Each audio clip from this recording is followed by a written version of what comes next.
So, Giulia Principe. Did I say it right? Yes. Yes, I got it. Yes. How's it going? Good? All good. And you? Yes, I'm good. I'm good. I want you to tell me your story. Take me from the beginning, please.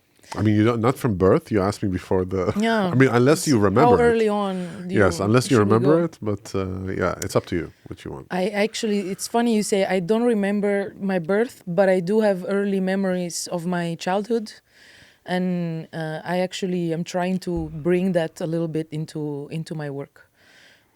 So I work as a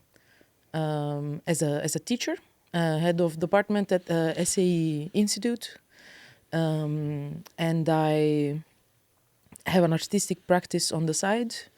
I work with Which department? a game art. Game art. Yeah, game art and animation, and I also had a short course of content creation, which is very much related to what we're doing here right now. True. Yeah. Creating content. And yeah. actually, Joao also teaches in that course. Yeah.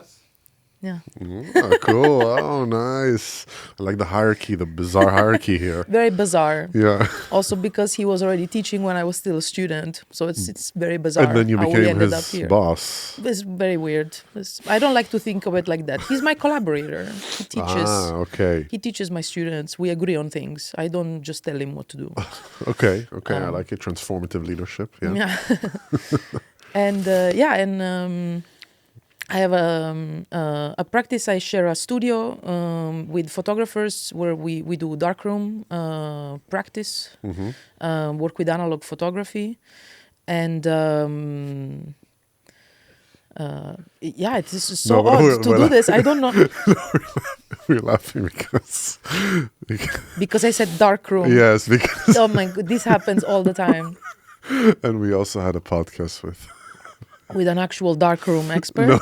Or with someone who had, I guess, experience, and I asked about, like, I know darkroom from a very different place. Yeah. Like, no, I mean, what I know of a darkroom is that you go into seclusion in a darkroom and you actually go into like deep meditation, and someone helps you, like feeds you and stuff, and you release the DMT in your brain. And it's okay, like, I you didn't have, like, know this kind of darkroom. Yeah, I mean, it's It's one of the kinds. yeah, and then there's a darkroom which people just come to, release other stuff than Yes. DMT. Yeah. And then the darkroom that you're talking about, which is, I Yes. guess, more with... It's photographic darkroom. Exactly. Always have to specify it's photographic darkroom. Yes. Very PG. Yeah.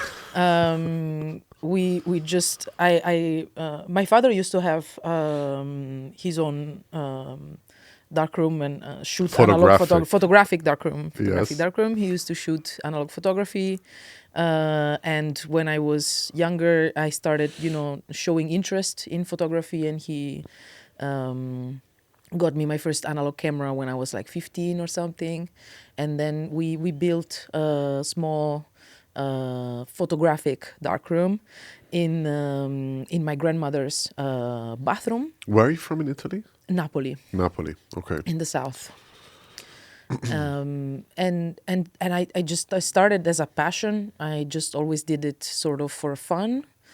But it somehow changed over time into something that became more of a form of expression for me, and then became part of my material research. Because I do research with sustainable alternatives to the chemicals that are used in the darkroom process. Because the original, commercial chemicals are very harmful for the environment, and they are often very misused. They are mishandled. They get I'm blanking on the word in English. They get basically disposed in the wrong way. For example, down the drain or in a toilet or sink or something, which in many countries are connected directly with the ocean. With the irrigation system. And and these type of chemicals are just very harmful. They are toxic to humans as well as aquatic life. Did you get it from your dad, this type of awareness to it, or was it something that developed? Oh, it's actually very interesting. I guess it developed sort of on my own, because there's a lot of areas in the south of Italy, also surrounding Napoli, that are that struggle with toxic waste mismanagement, and there are a lot of areas in the south of Italy that where because of this a lot of health issues can arise in even early childhood, or even newborn babies can be born with cancer or other health Wow. conditions because of the toxicity of the environment. There is a lot of especially big companies and corporations that hire the local mafia to dispose of their toxic waste in a cheaper manner. Wow. And it usually ends up basically in landfill in outskirts of cities and small towns. And it deeply affects also agriculture and other Absolutely. aspects of the environment. And this is something that when I started working with analog photography in my teens, I actually shared the space with other photographers in the center. It was like an occupied space. It was very cool. And we were producing quite an amount of toxic waste ourselves. Of course, it's nothing comparable to the industrial level of toxic waste, but we were filling up tanks of used and spent chemicals that we needed to dispose. And we were calling, in Italy, there is sort of like a special branch of the waste disposal companies, and they would come and pick up our tanks of chemicals. And I was always very curious about what would actually happen to them, because we would label them carefully, try to keep the developer chemicals separate from the fixer and stuff like that. There are different ways that these chemicals can be recycled, and they need to be handled in different ways. But it always felt to me like the people working in these companies didn't really care, or didn't really ask what is in this.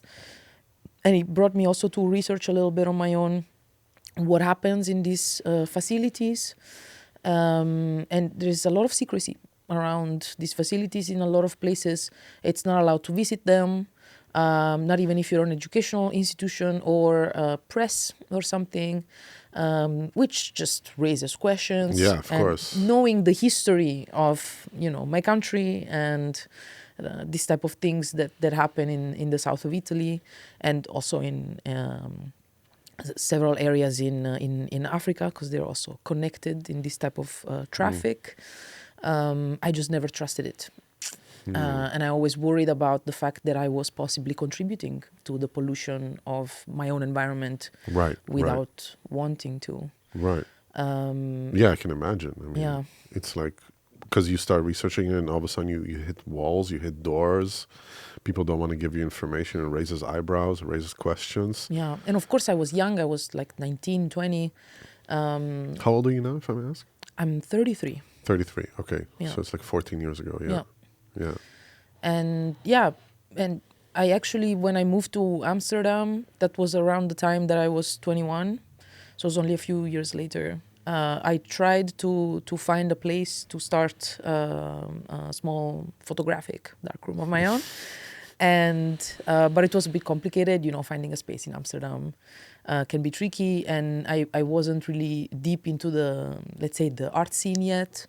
So I didn't really know where to start. But at some point, I managed to get my own little space. And during COVID, because I was lucky enough to be healthy and to receive TOZO, I had the time to invest more in my experiments, which I just started with some small things that I saw on the internet.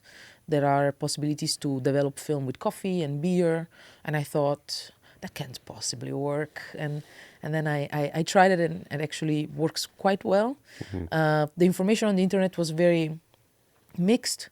So there are different, say, recipes for different types of films, but I couldn't seem to be able to find a universal solution or recipe that would work with most films. And I'm talking about black and white film, not color. So having my own space gave me the time to practice more and experiment more, and it developed more into a research, which was very hilarious because I ended up researching more into chemistry. It's a field that I never explored properly before, in spite the fact that I was working with it so much. And I was very lucky that I got a fellowship at the Rijksacademie in 2022. So I could spend the whole year working on this, and I managed to develop sort of a couple of recipes that work universally for black and white film. And some recipes that work with paper as well, for the developing part. Not sure if you know how the developing film process works. I'm a complete layman. It's like I would love to learn more about it. That's why we're doing it also. I mean, tell me about the process, also for people that don't know. Right. So basically, if we think of film, film is like a thin layer of gelatin. And inside the layer of gelatin, it has particles of silver grain, and the silver grain is photosensitive. So when exposed to the light, it can react. When we shoot with our cameras and we expose the film to the light, depending on the level of exposure, depending on the settings, the aperture and ISO of the film and the shutter speed, only certain parts of the film will be exposed to the light in certain ways and to certain levels. And then when we bring the film into the darkroom, we can load it in a dark environment in a tank. This is it's an object that is airtight, and it's actually can allow water or liquids to enter, but not light. So it's a safe environment for developing the film. So we expose the film to a series of baths. The first bath is called developer bath, then we have a stop bath, and then a fixer bath, and then wash. In the developer bath, what happens is that at a certain temperature, the chemicals in the developer can swell up the gelatin and percolate inside the gelatin film and interact with the silver grain and turn the areas that were affected by the light, that were exposed by the light, turn them dark. That's how we get the negatives. Okay. In the stop bath, we stop the action of the developer, and it also serves as a intermediate bath between developer and fixer to avoid cross-contamination between the chemicals. And the fixer bath effectively removes the residue of the silver grain, rendering the film no longer photosensitive. So then we can turn on the light, we can check it out, or we can, in this case, remove it from the tank. And then we just wash it with water and hang it to dry. Yeah. And it's a similar process basically for printing on photographic paper. So that's why basically if you don't have a dark room in that sense, it gets too much light onto the gelatin and it burns it. You can do it in other spaces. I used to do it in bathrooms, in kitchen, as long as you can block out the light sources, so like black out windows or something like that. Yeah. But there are also portable, they're called portable darkrooms. They are like small bags that are light sealed, and you can put your film and your tank and scissors and stuff inside. You can put it has like sleeves, you can put your arms inside, so you can also do it with the light on, as long as you are taking the film outside of the canister in a dark environment, then it's fine. And what is the thing with the red light that I see? I saw it only in movies. Yeah, so enough. What is the thing with the red light? That's for paper. That's for paper. Yeah, okay. That's something that in many movies is actually incorrect. Yeah, look at that. It's always, you see this red light and you see these people with their film, and then only the people who have actual experience with analog photography know that the red light only works with paper. So there is black and white photographic paper is only insensitive to the darkness and to red light. So there's a specific type of red light that is called a safe light, where it is safe for the paper. And it's very important to have, because when you're working with printing pictures, you need to place your paper in under the enlarger. You need to be able to see what you're doing, basically. Instead, the part with developing film that requires darkness is very short and can be done in the dark, or can be done in a portable, bag. So it's very different. But the process of printing with paper, it's a bit more. It just requires more time. So it's something that you can do in the red light. And there are some kinds of film actually that are orthographic, that are also not sensitive to the red light, but I've never had the courage to try them, to be honest. I'm very old school with these things, and I'm scared. I'm going to keep my film in the dark. So because what, you're scared that it's gonna just I'm scared mess that up like I've your lost so many films in my life. I can't risk it anymore. But I'm okay. sure that I'm just being silly about it. Yeah. But also, if you're just doing like a test run, Yeah. you don't. Oh want yeah, that. no, then in that case I don't really care. Yeah. Like in my research, I work a lot with test films. Yeah. I call them sacrificial films. So it's just a film that I shoot in a certain environment, maybe multiple types of settings, or that I need the same types of pictures that then I will develop with different kinds of chemicals. Yeah. So in that case, those are films that I care less about. But when I care about what I'm shooting, of course, I become more, protective of my Yeah. films. And what basically, so you said that you start to research and then you start to find like basically different recipes for these 3 baths, right? Yeah. Well, mostly for the developer bath. For the developer, And the yeah. stop. The stop bath is the easiest to replace because the developer process, it needs to be an alkaline process. While instead, for the fixer and stop bath, we need an acidic Acidic, yeah. bath. So anything that is acidic and is water-based can serve as a stop bath. So you can even put lemon in that sense. What I usually do is I use either water and vinegar or water and citric acid. So basically lemon powder. Yeah, lemon powder. Wow, Yeah. okay. Interesting. What do you do for the alkaline? For the alkaline, I use a base of sodium ascorbate, that is basically a solution of ascorbic acid, that is vitamin C. It has to be pure vitamin C powder, which you can buy anywhere. And sodium carbonate. So that's not sodium bicarbonate. That's the one that we use for baking cakes and stuff. But sodium carbonate is the one that can be used for like cleaning washing machines. For or crack. dishwashers. Oh, that's just what- I don't know that. Sorry, I don't even know why I know that. But But you do. Is that real? Is that true? they're using baking powder there, yeah. But like not the one that, yeah. Okay, yeah. I've been watching too much. No, but like sodium bicarbonate is also known as baking soda, and sodium carbonate is known as wash soda. Yeah, okay. So okay. you can find it at Action or something. You can just buy it for cleaning. You can also find the crystals. I usually work with the crystals because they're easier to find, and they last a bit longer. But it's not harmful for the environment. It's not harmful for humans, for animals. Yeah. It can be even safe to drink. The developer solution that I make, but I wouldn't advise it because it probably tastes horrible and. So what are they using? What are they using for the more conventional chemical? The commercial. Yeah, ones. the commercial thing. The most common ingredients for the developers are methyl and hydroquinone. They are oil refining byproducts. They are extremely toxic, and on every developer there is basically just a safety warning that tells you that they should be handled with care and they should be safely disposed of.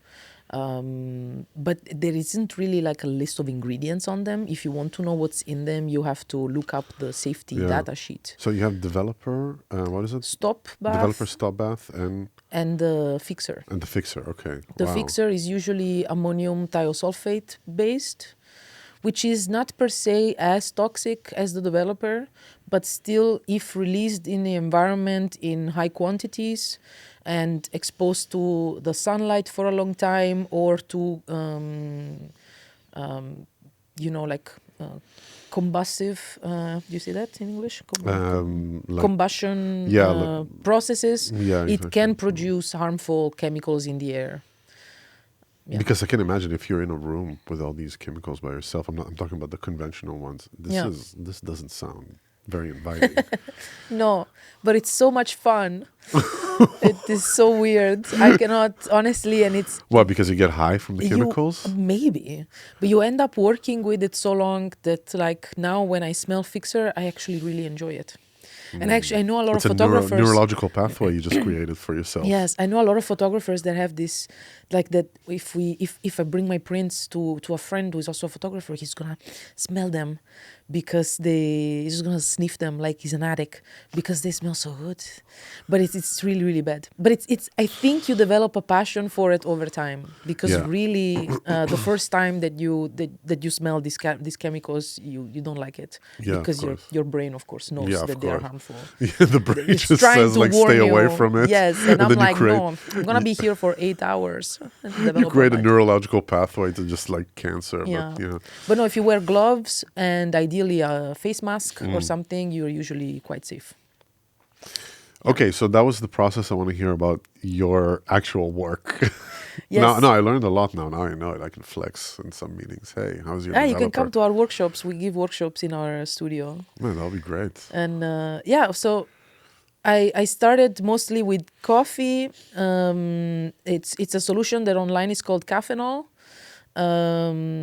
And it has a sodium ascorbate base and So then that's more the coffee. alkalining thing, right? Yes. Yeah. And that is really what works with the silver grain. That is really what is developing the film is the sodium ascorbate When you say solution. silver grain, what do you mean by that exactly? Like it's actual, like they took the metal silver, they made Yeah, it's actual silver. Actual And silver, actually okay. in the fixer, once the silver is removed from the film, you can extract the silver from the fixer, from the spent fixer Wow. that is full of silver. And there's actually artists who work with that silver to make jewelry. It's a small amounts, but you still, can yeah. recuperate it. Yeah. So that's something that I've been working on, especially in because silver reacts like this to light. That's Yeah. basically the thing. Okay. Silver is magic. It has a lot of crazy properties. Yeah. Yeah. Because I always thought it's like, is it like a propaganda value thing that people are just like, you know? No, silver is, and in my opinion, is much cooler than gold. Although gold also has its own, cool, fascinating properties. But I've always been more fascinated with silver. I guess probably because of my connection with photography. Probably. Yeah. Yeah. That's pretty much on the nose. It would Yeah. make sense. Yeah. Yeah. And did you ever harvest that silver? I tried. I think because I tried different methods. There are different ways of doing it, and some are more, let's say, chemically advanced than others that would require maybe more advanced tools or like a laboratory or something like that. And I tried with more, let's say, household methods like metal replacement. So basically, those like metal sponges you can buy for cleaning, washing dishes. If you place one of those in the fixer, in the spent fixer, the metal I don't know exactly how it works. It but gets magnetized basically. It attracts basically, them, right? it creates a replacement, and the iron in the steel wool in the sponge will release and will separate the silver from the chemical of the fixer, and then you can filter the solution. And then you should have silver residue that you can extract, and you can let it dry out so that it becomes like a powder, and then you can melt it together to make it solid. And I tried, but out of a lot of liters of fixer, I could get like this tiny, tiny stone of silver, a little rock. Yeah. So it's not you need a lot of fixer to get proper amounts, at least with this method. Yeah. There are other methods that I haven't tried with, so I'm not sure. And about the content of your art, does it have also an effect on that when you think about it, or this is just like you're using a technical thing just to get this out? Well, with photography, I realized that it became more about material research for me. I do somehow connect it to my work, which changed over time a lot, but it always had central theme around perception, because the way that I grew up, I developed a certain connection with the subconscious part of my brain. In which way? Well, I experienced a lot of issues with my sleep, such as sleepwalking, night terrors, nightmares, and sleep talking, stuff like that. So I always had this connection that there's a part of my brain that is working while I'm not. And it always brought me to question the way that I see things. The way that I see things when I'm awake is completely different from the way that I see things when I am asleep. And what does it really mean to be asleep? What does it really mean to see things? There's just I'd like to explore different perspectives and how the concept of perception is really subjective, and sort of a quantum analysis of observation and perception. And for example, during my research with analog photography, especially during my time at Rijksacademie, every time I presented my work, films I developed with my eco-friendly chemicals, I would always get these questions of how long will they last? Or with printed images, how long will they last? Which at first was a question that really scared me, because I feared I didn't really know the answer, and it made me wonder whether my research was completely clueless or doomed to fail or doomed to disappear, like maybe my films were. But really, after a while, I started wondering, why don't we ask these questions of everything, really? Why, when we look at a painting, why don't we ask how long will it last? Because paintings also have an expiration date. Paint itself, if exposed to light, just like photography, can vanish and deteriorate over time. So can buildings, architecture, everything that is man-made has sort of a deadline, an expiration date. Why don't we wonder about that when we're working with harmful chemicals or more harsh materials? But when we are working with natural materials, we wonder about whether they will last. And also, why do we care about it lasting? Do we really want to produce work and objects that will outlive us? We will not last, and hopefully for the sake of the planet, we will not last very long. So why do we care that we make things that will... Because it's our way to cheat death.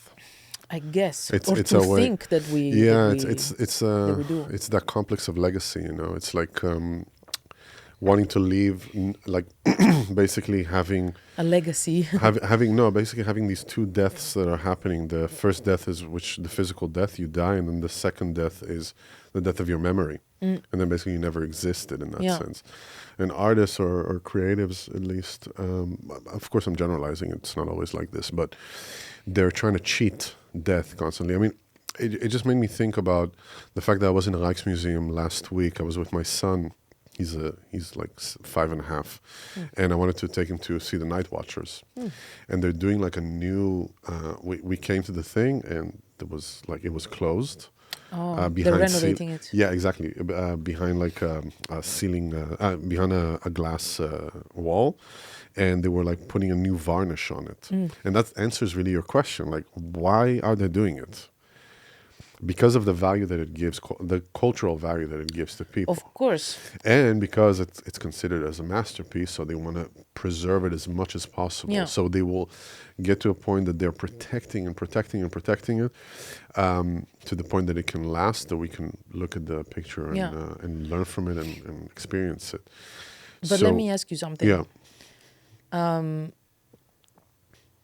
Does the fact that it's preservable and that it lasts, does it make it more special than it would if it didn't? Life itself is special in itself because we know that it has an expiration date. Because it's impermanent. Yeah. Yeah. So Well- that is something that became a question for me that was very interesting. That I thought, why do we have to apply so much importance to the concept of permanence?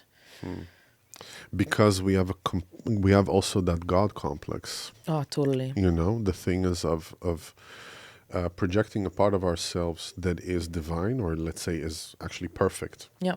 that has no impermanence, that is permanent, and trying to constantly imitate that, you know, like working and getting that perfect picture, let's say, or that perfect, like, okay, you're releasing something and you want it to be better each time, and you want it really to get to that like essence of the divine thing, you know, and it's a fallacy. It's not real. Yeah. You know, and I mean, a great example, I think, to that is if I take, for instance, Bach, you know, Johann Sebastian Bach. He did not know that he's going to be that influential. He became influential many years later with his music, especially because of his kids and his family that lived after him, that continued playing his music. But right now, it's like it's canonized completely as something that will remain forever, as long as we live. You know, as long as humanity exists, Bach will have like a saying in what is happening. However, he did not know that. So, did he have any saying in that or not when he was composing? Did he think about it? And I think since there was this revolution of information that we're having, people become more aware of it. We're having this conversation right now. We're putting it on tape. Someone is listening to it. That person starts thinking about it, like, wait a second, why am I doing what I'm doing?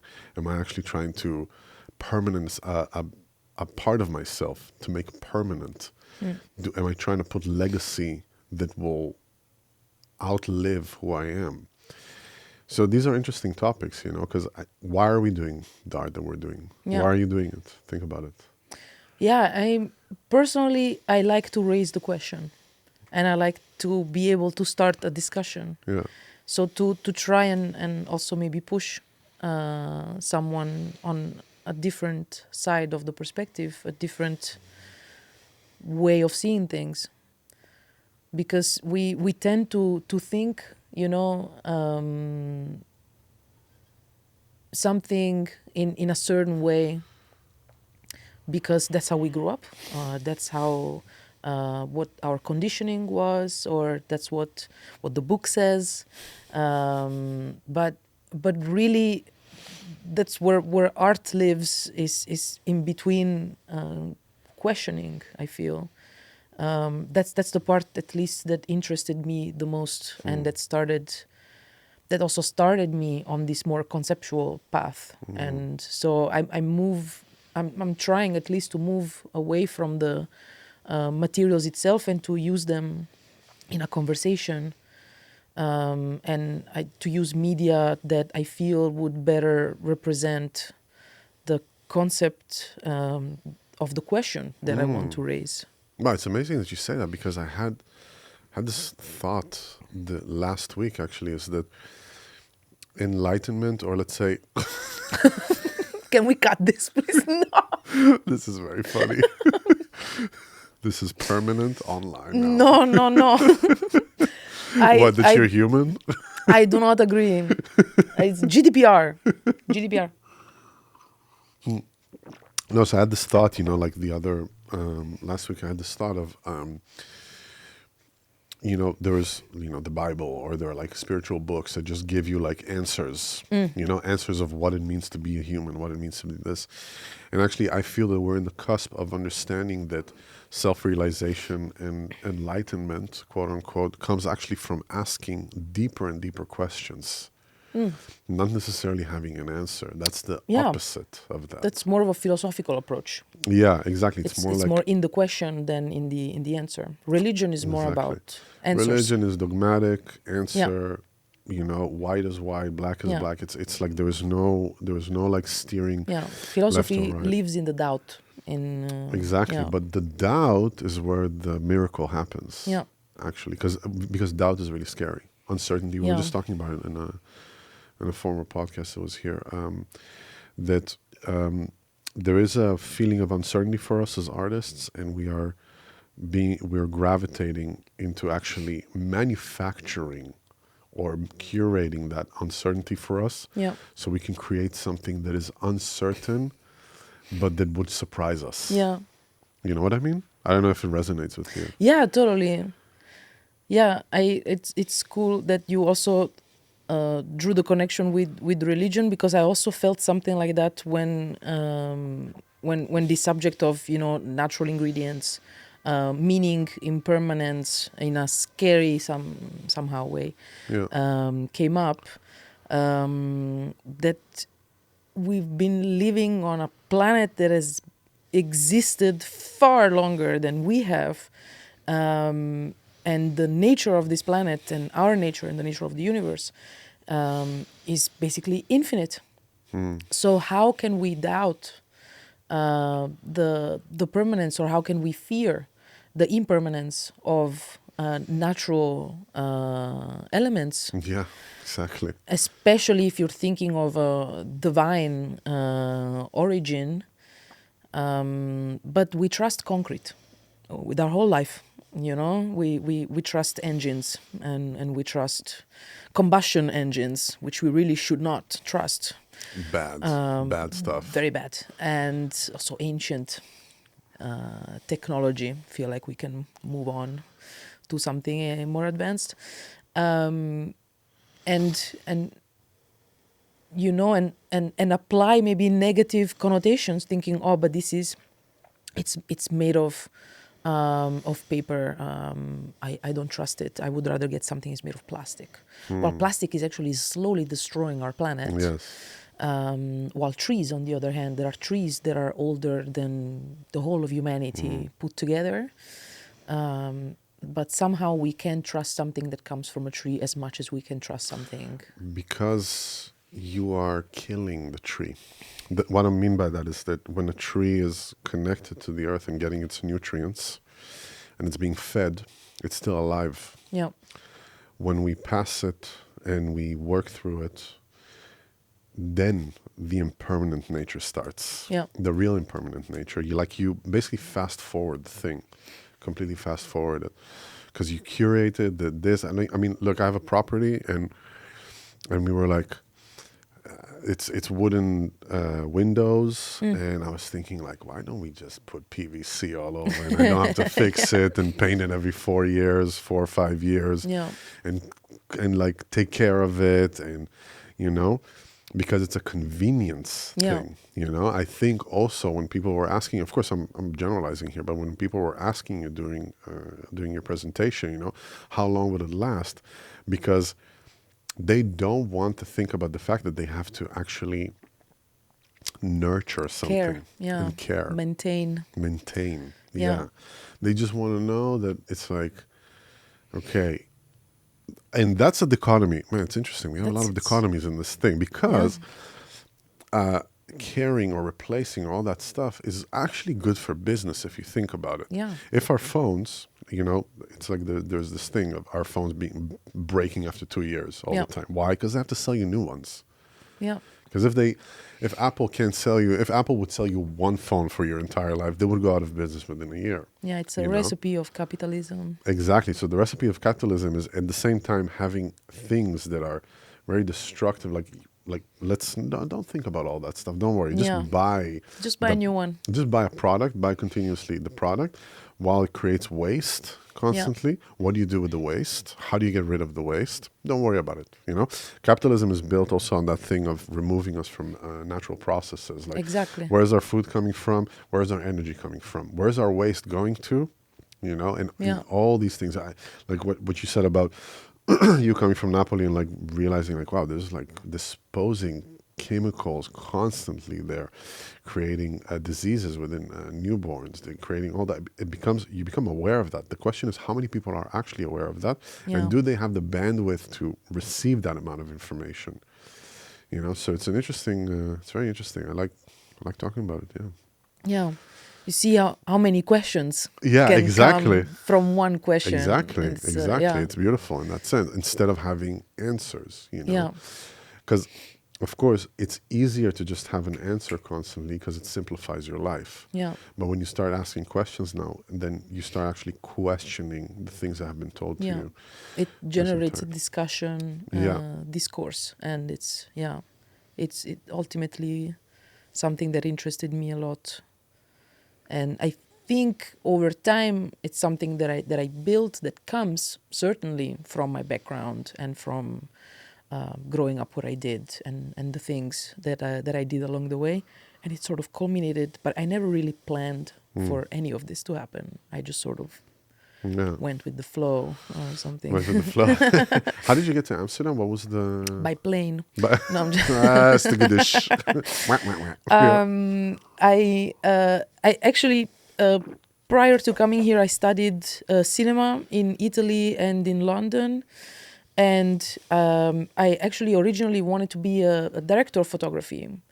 But then when I started studying cinema, I really fell in love with the editing process, and I wanted to learn more about post-production. And I found this course at SAE Amsterdam through a friend. About interactive animation, and I thought this was gonna be, perfect for the type of skills that I wanted to learn, which was more about, 3D and simulation and a bit of coding. And so I came here to study when I was 21, and I ended up completely different places afterwards. I worked in 3D printing. I did work a little bit in VFX. Why did this thing disappear, the 3D printing? Was a big hype around it? It didn't disappear. There's just it was, less hype. It was about like it. really hype 2017, 18, right? And even earlier, because I remember when I was studying was 2013, 14, and 3D printers were sort of new. Yeah. And I remember I was learning how to make these models in 3ds Max and Maya, and I thought, I can actually make this if I have a printer. And so it got me so obsessed that I desperately wanted to work with 3D printers. And so I ended up, I was lucky to get an internship in a place in the Pipe, and I worked there for 2 years. No, because it was like a huge hype around it. It was like, this is going to change everything. Everybody's going to have a 3D printer at home, and you're just like, something will miss and you'll just be able to print it. And they would sell like, you could download torrents of like, of information to be able to like print like a screwdriver or something. It's still there. And we have a 3D printer at the SAE. There's 3D printers at the Rijksakademie and most major, maker spaces and stuff like that. They're still used a lot, but it's like with AI, there's this hype when it comes out, and fear and terror and excitement. We can never truly predict what's going to happen with it. And I used to be very informed about the 3D printing world. I used to have a 3D printer myself, but I've sort of been out of it for a few years, so I'm not 100% sure where we're at exactly. But I remember, there's like a zero gravity 3D printer that is used by NASA and the ISS, and there's still places that work with printing, organs. There's materials that are made to dissolve in your body. So 3D printers are still very much used in different, various environments. I guess they're just not as sexy anymore. Yeah, I think it's also, it's not really... let's say approachable for the personal consumer in that sense, like to just be able to, because you were saying about AI, anyone can use an engine nowadays. You just open your iPhone or your smartphone and you can just do it. And with the 3D printer, because it's actually hardware and it's expensive, it's not accessible for the everyday consumer. And also, because I remember looking at the stock of like the coils that they were sell for the either metal or plastic that you would put in the printer, and you can really see it like, and then crashing. You see the mountain of doom, they call it, like in stocks. It's like, it's like yes, hype, and then completely just Yeah. crashed and burned. Yeah, We're like children sometimes. There's a new toy. That's all we want to talk about. We All are. we want to do is play with the new toy. But then we get bored and we're waiting for the next new toy. The new toy comes along. And, exactly. yeah, And takes especially over. exactly, and then especially with technology, it's like Yeah. just the processes are happening much faster. I mean, this year has been insane, like with developments and things that have been happening. Yeah. But how do you bridge between like the analog stuff, which is like this natural, slow process, and your love to like, game development, which is completely digital Yeah. behind a computer? How do you do that?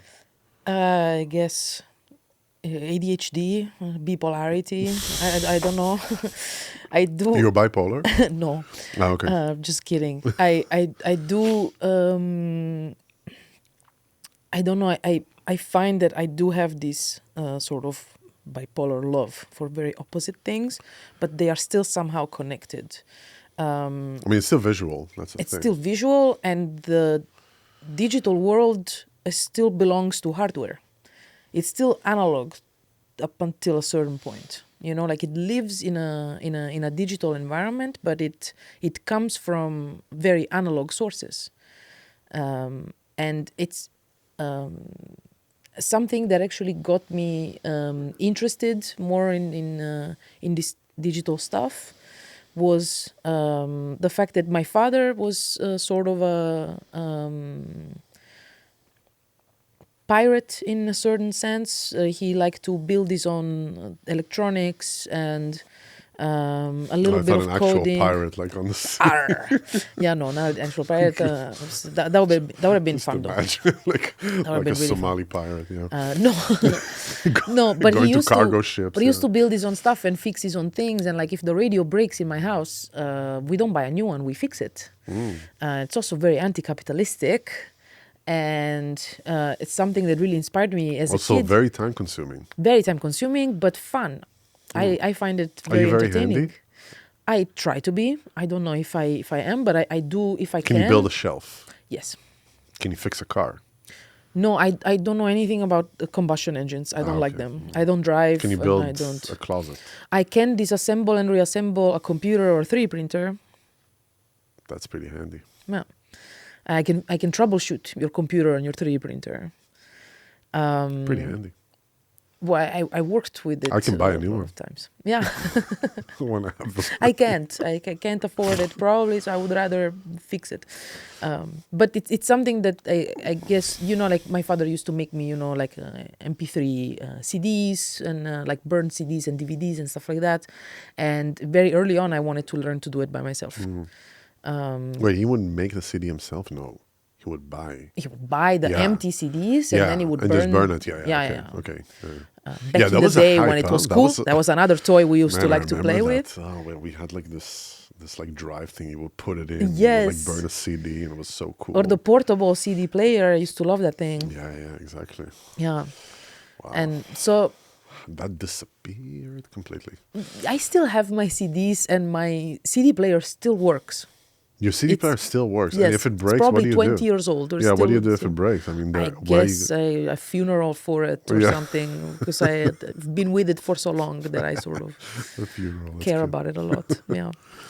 But no, I really, I think I got close to these kinds of things because I liked seeing my father play with this kind of stuff, and it made me want to be like him and learn how to fix my own things. And I started, refusing his help when it came with, troubleshooting computer or something. It's like, I have to do it on my own. And then if I really can't figure it out, then I call my dad.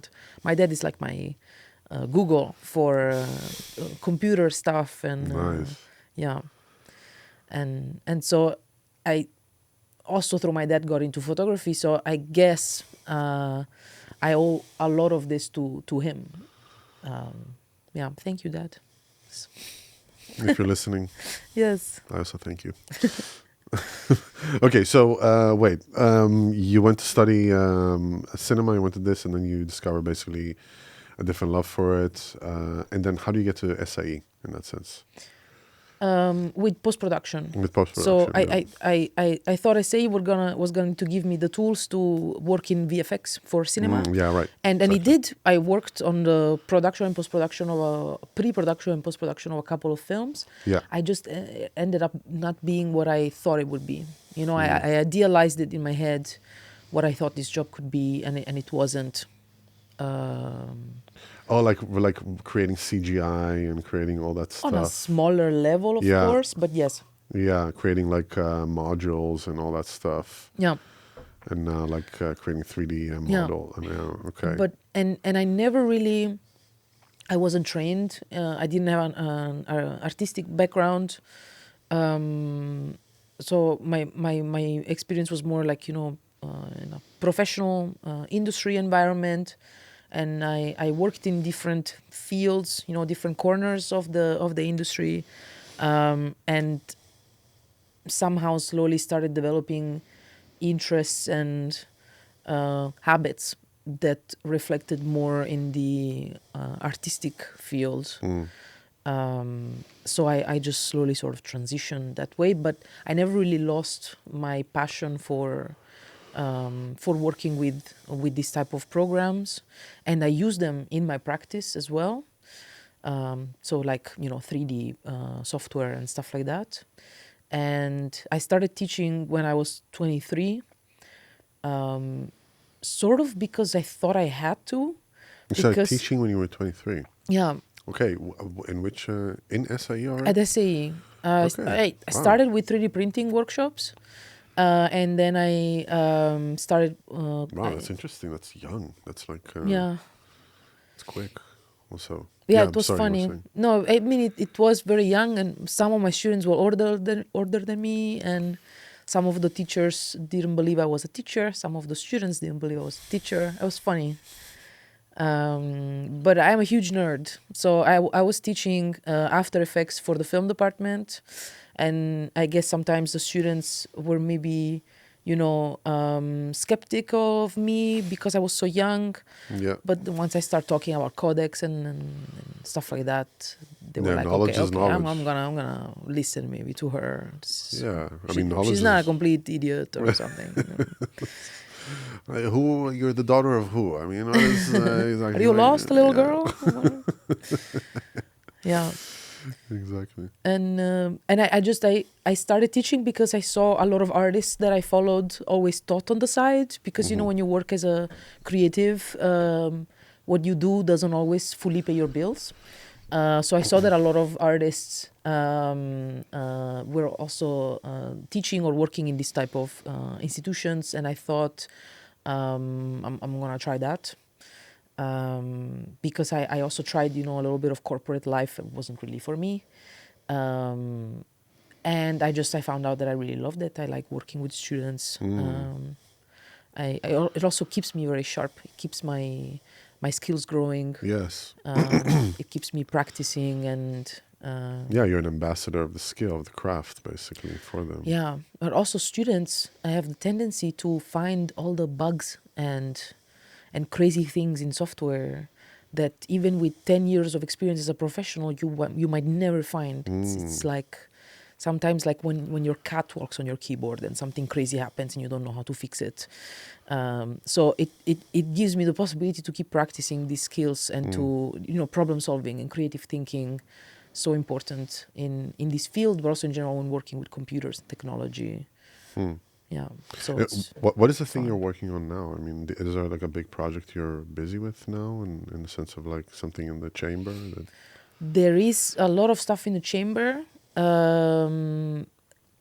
I do have an installation coming up. I showed it once already this year, and I'm working on it. I'm tweaking it a little bit and showing it again in May 2026 at the Hopening Festival. It's at the Hope in Zandam, and it's an installation based on the double slit experiment. It's a How's it? What? double slit experiment. Double slit experiment. Yeah, Okay, it's an experiment from physics in the late 1800s that actually turned to be the base for quantum physics experimentation. Tell me, please. basically the experiment sees a point source of light going through two slits, so vertical cuts in a panel, and creating a pattern on the other side. Young, the scientist who developed this experiment, sort of created it to prove that that light is a wave and not a particle, because the type of interference that would happen with this setup would only happen if light was a wave. But when trying to observe the I heard behavior about this of the one. light, Yes. yeah, That's a law of observation, that it changes the patterns. you can place, like, if you place like sensors or something at the slits, you can never observe the light on both slits at the same time, which it would indicate that light actually behaves like a particle. So what Young ended up proving is that light behaves both as a particle, as a wave, depending on the point of observation, which then became the base, let's say, concept of quantum physics, how observation alters perception of reality. And we still don't know what light is. It's both and nothing. And I recreate this experiment on a larger scale with a beamer. And I try to recreate sort of the question of the observer and point of observation by introducing another element. And I actually work with a little bit of AI facial recognition script, and the feed that I send to the beamer is something that I created in Touch Designer, so it's a computer-generated graphics. And the act of observation, so when an observer is detected by the camera and detected by the AI, the feed in the projector changes. So in a way, depending on your point of view, you cannot see the same type of work going through the lens of the projector if the camera doesn't see you. I'm working on it a little bit because I'm still sort of developing this concept, and I'm trying to integrate audio as well. I'm not really... I usually collaborate with musicians when I want to integrate sound in my work, but I'm trying to become a bit more independent with that, and I'm trying to use data generated sounds to enhance also more of the experience of the audience. So basically you're talking really about the difference between perception and reality, and the fact that there is no reality, there is only perception. Yeah, in that exactly. sense. Yeah. Oh. And when, it depends. yeah, well, you should talk to my ex. Oh, it's really annoying. Okay. It's another episode. We can do this. We can do the therapy session. Yeah. She has this thing. Yeah. But anyway, yeah.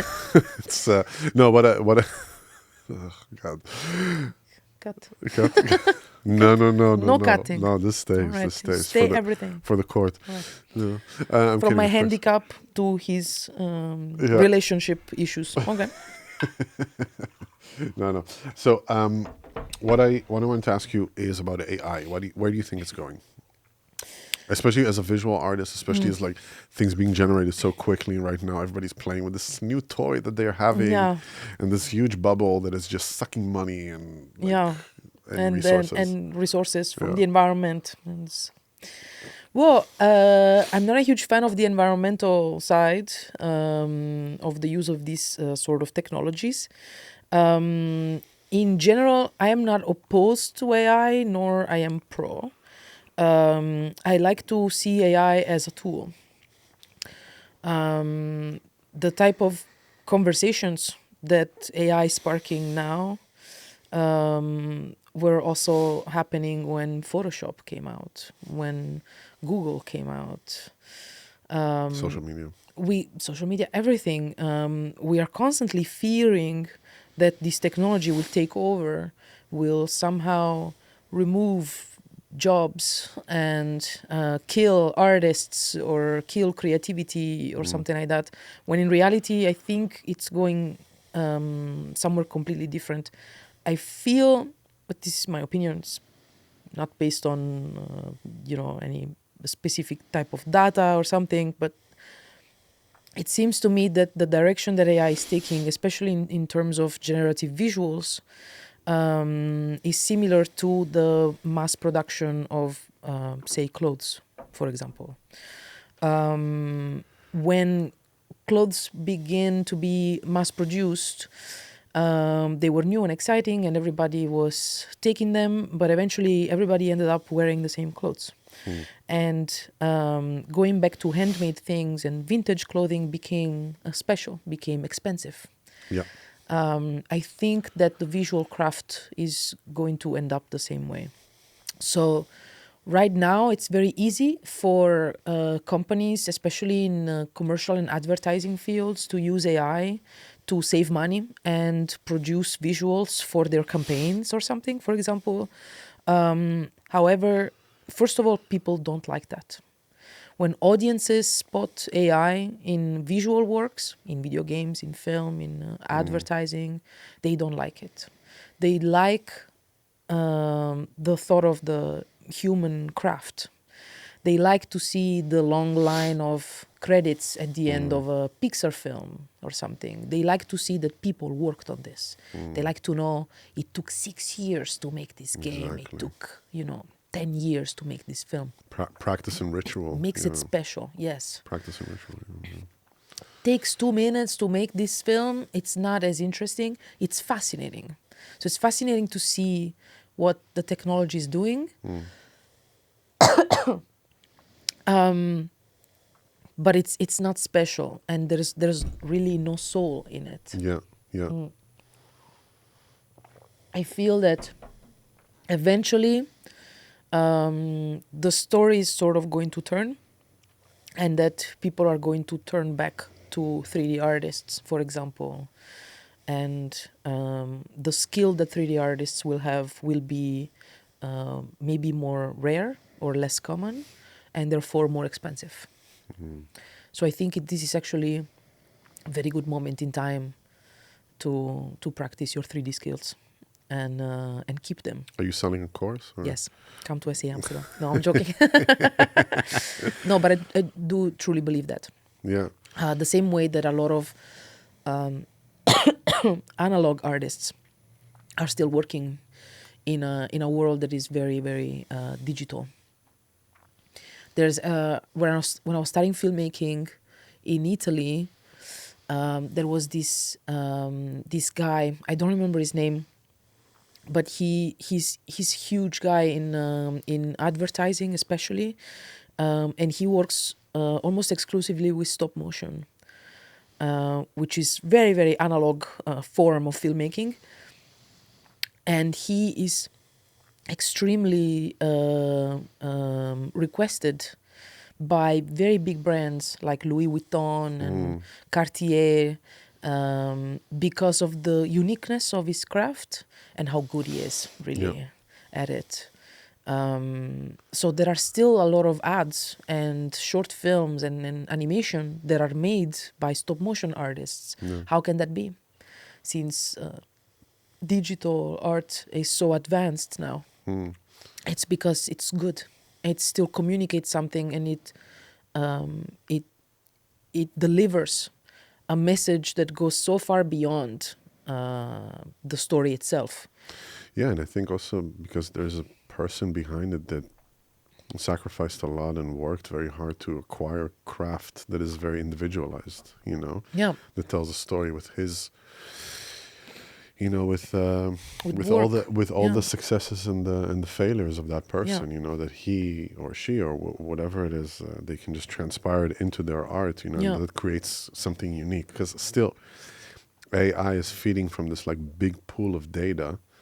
It still doesn't have a nervous system like we have. It doesn't have an actual body that is afraid to be perished and is afraid of impermanent reality, That gives us something that AI will never understand, which is the human body. Yeah. And the human body created all these amazing things. They're talking about the fact that this is like the new God and all that stuff, and we are like, what was it? That we are the one that we are creating like the new basically supreme leaders of ourselves, like the Yeah. artificial general intelligence and all that stuff. I'm not so, as time goes by, I'm not convinced about Well, that. it can definitely be detrimental in the wrong hands and used for the wrong purposes. I'm talking about, you know, AI in a visual art field and advertising. But the potential of the machine learning engines is it's far beyond our comprehension at this point in time. I do think that it can be extremely useful to mankind if used as an instrument in our tool belt, you know, the way that we use technology in every other scenario until now. Yeah. It shouldn't be used as a replacement for the human mind. Yeah. I think people are developing way too much dependency on it right now. Way Especially too much. ChatGPT, which is possibly one of the stupidest language models available, especially the free version. Yeah. It's really silly. In which way? In the way that it's not really capable of reasoning. It's just copying and repeating. It's reflecting what you're saying all the time. It's reflecting what you're saying and what it can find on the internet, what other people are saying, without wondering whether it's correct. So it's often giving false results. It said one time that I was a violinist, and I was like, what? No, really. You're a pianist, right? I'm a pianist, yeah. And Yeah. it said like he's a violinist, he toured. So and, quick Google search will tell you that you're a pianist. I know, I was like chat. what? Should really improve I'm your like born your in system. like 1973. I'm just like, dude, come on. This is Did you ask ChatGPT to search yourself? I asked it and it gave me, and I was like, what? This is bullshit. And then I asked Perplexity. Perplexity was like really accurate. It was like all the albums and all the tours and all that. I was really like, wow, okay. I never tried that. I now I feel like I want to try. Yeah, you see should what try it. You happens. should try it. It's funny. It's funny. I mean, now it's like it's already curated in that way, but it's funny. It's funny the new Googling yourself. Yeah, it's a new Googling yourself. Yeah. Exactly. Now if I Google myself, it just gives a website and the gigs, and I'm like, okay, well, Boring. yeah, exactly. Yeah, it's not funny. It's not fun. Yeah. Nice. Yeah. What would be the advice you would give yourself from 10 years ago that you just started to teach?